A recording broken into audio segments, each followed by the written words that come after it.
The first 30 minutes after you wake up, decide whether your body burns fat or stores it for the rest of the day. Get them right, and you're burning fat before you've even had breakfast. Get them wrong, and you're fighting an uphill battle the rest of the day. So in this video, I'm gonna walk you through one completely ordinary morning and show you the morning mistakes that shut your fat burning down, why each one works against you, and the simple swaps that flip your morning back into fat burning mode. And stay to the end, because the one final mistake that undoes your progress, even when you get everything else right, I will reveal. So to start, I'm going to show you exactly what these mistakes look like in real life. Let me introduce you to Susan. Susan's 54, and like a lot of you, she has decided this is the year that she finally loses the weight. She's motivated, she's done her homework, and she is genuinely trying to do everything right this time. Now watch how fast a morning like that can go wrong. Her alarm goes off at 6:30, but she's wore out from the week, and she's always heard that good rest is important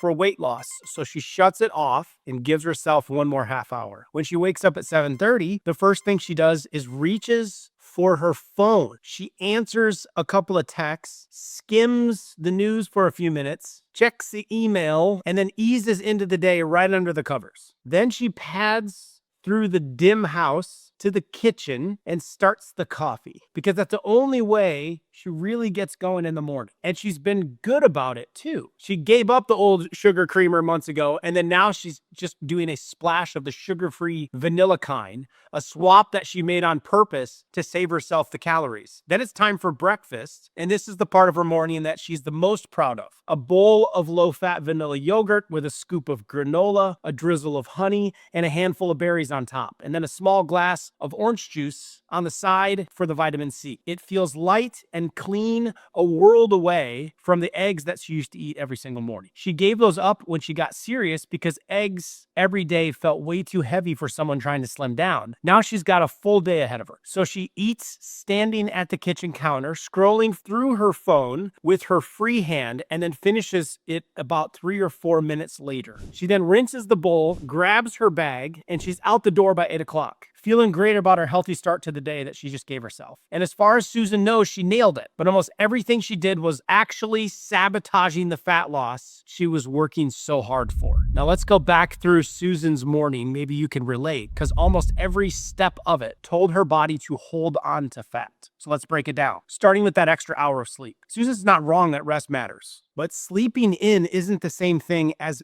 good sleep. Your body runs on an internal clock called the circadian rhythm, and that clock decides when to burn fat and when to store it. When your wake up time bounces around, even by an hour, that clock gets thrown off and your body shifts towards storing fat instead of releasing it. So you need to make sure you go to bed and wake up at the same time every single day, weekends included. That way the clock stays steady. Next is the phone. The second Susan started scrolling her texts and the news and her emails, she flipped her body into stress mode before her feet even hit the floor. Are you guilty of this? I certainly have been. When you wake up, there's already a natural surge of a hormone called cortisol moving through you. That surge is a good thing, and what wakes you up and it gets you alert. But cortisol is also a stress hormone, and when you pile real stress on top of it, bad news, work emails, whatever's waiting for you on that screen, you push it way past normal levels. If you are struggling with cortisol, this is one of the best things you can do. Do not go to your phone and all the negativity and the bad feed first. When you do that, cortisol stops being helpful and it starts telling your body to store fat, especially in your belly. The reason it shows up in your belly first is the visceral belly fat has 4 times the receptors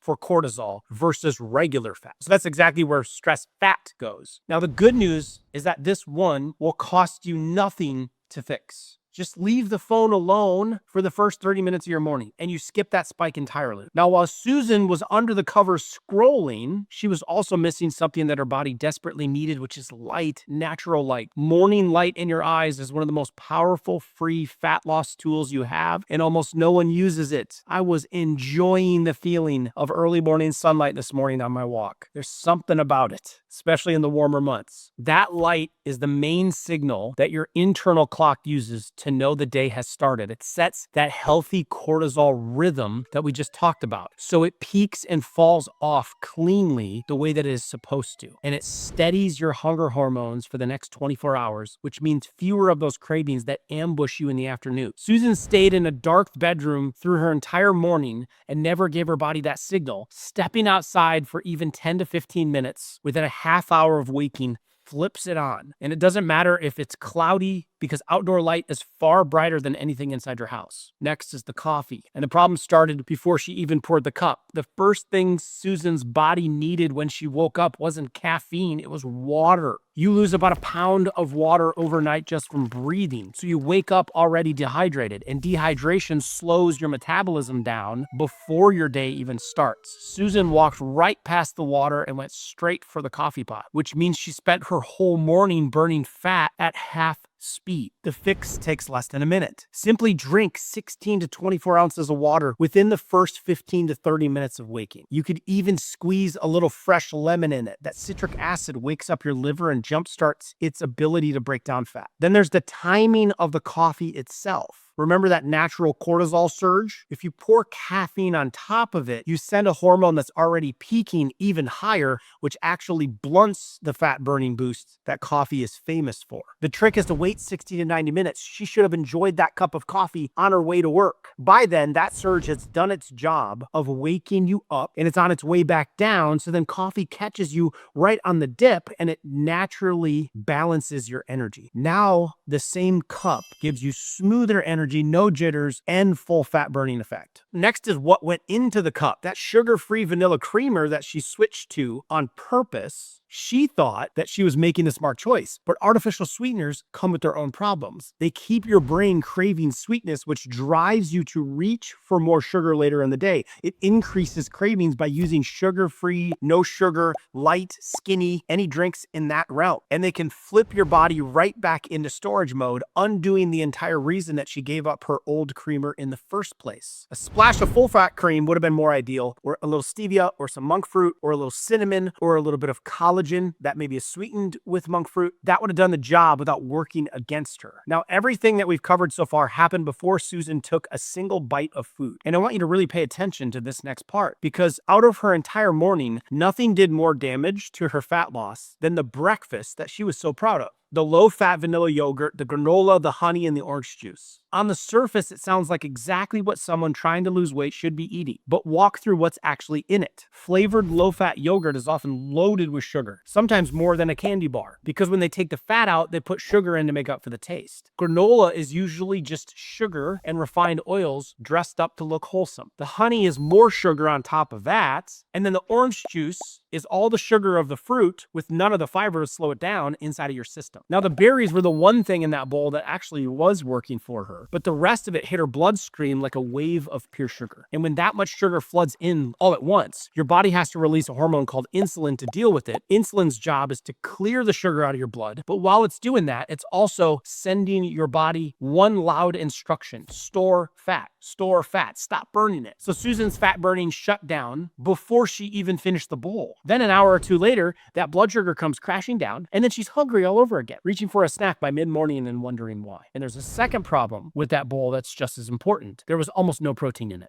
Remember, Susan used to eat eggs every single morning, and she gave them up because she felt like they were too heavy for someone that was trying to slim down, but she had it backwards. Protein is the single most important thing to build your breakfast around. It keeps you full for hours so that you're not raiding the pantry by 10 a.m. It burns more calories just to digest than anything else on the plate, and it protects your muscle, which matters more than almost anything after the age of 50 especially, because as you age, muscles become less responsive to protein, which means you need more of it than you did at age 40, and most people are getting less. Muscle's the engine that keeps your metabolism running, so the more of it that you hold on to, the more fat you burn all day long, even when you're at rest. So those eggs she gave up were giving her around 20 to 30 grams of protein to start her day, plus a nutrient in the yolks called choline that gives her liver what it needs. It uses it to process and flush fat out of the body. The yogurt bowl gave her a fraction of the protein and none of the choline. So if you've been building your breakfast the way that Susan does, this is the single most valuable change that you can make. Get about 30 grams of protein into your first meal of the day. That's 2 to 4 eggs, a clean protein shake,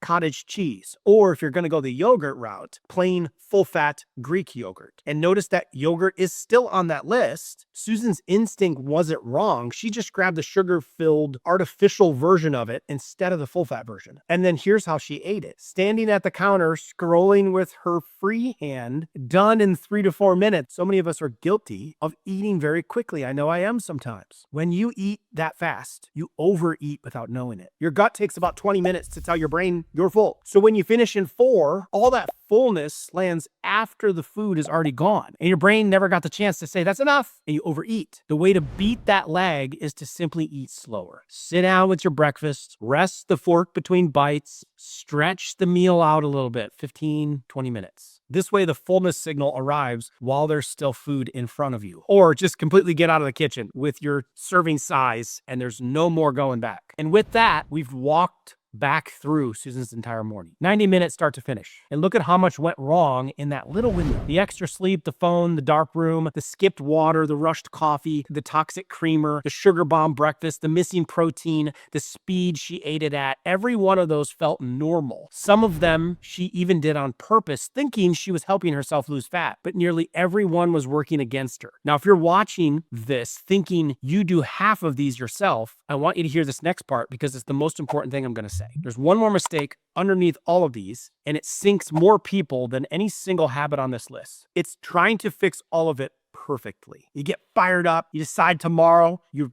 fixing all 9 of these at once, and maybe you even pull it off for a week. Then one morning, you sleep late, you grab your phone, you rush for your coffee, and something in your head says, well, I already blew it. Might as well start over Monday. There's this slow self-sabotaging. That all or nothing thinking is the reason that most people never lose weight. What I teach instead is progress, not perfection. Forget overhauling your entire morning tomorrow. It's why I keep hitting on these things, because so many of you listening and watching and gaining from these videos and these trainings need to hear just get 1% better than you were yesterday. Make your morning tomorrow 1% better than today's went. Pick 1 or 2 of Susan's mistakes and fix those. Maybe tomorrow the phone stays on the nightstand and you drink a glass of water before your coffee. That's it. The whole assignment, because those little 1% choices compound. 1%, 1%, 1%, 1%, 1%, 1%. Compound that, your morning 30% better in a month. In a year, that's 37 times better with your health. If you just got 1% better each day. From choices so small, they barely feel like you're trying. And when you slip, because you will, everybody does, it's like learning to ride a bike. Everyone falls and then they scuff their knee, and those falls are part of the learning to ride. You don't quit the bike because you fell once. So get back on, make your next choice a 1% better one. Every one of those choices is an investment in your future self. Now, everything we just covered is only the first hour of the day. Your body keeps making that same decision. Burn fat, store fat, burn fat, store fat at every meal, at every walk you take or skip, right until your head hits the pillow. And a lot of people who fix their morning still undo the whole thing by dinner without ever realizing it. The good news is you don't have to piece the rest of the day together on your own. I've already mapped out the entire thing from the first glass of water to the last thing I do before I go to bed. So all you have to do is copy it. It's all in my other video, Easiest Daily Routine to Lose Fat 2 times Faster. Follow it for a few days, and your body will spend more hours in fat burning mode than it has in years. I will include a link to it right here. Click to watch it next, and I'll see you there.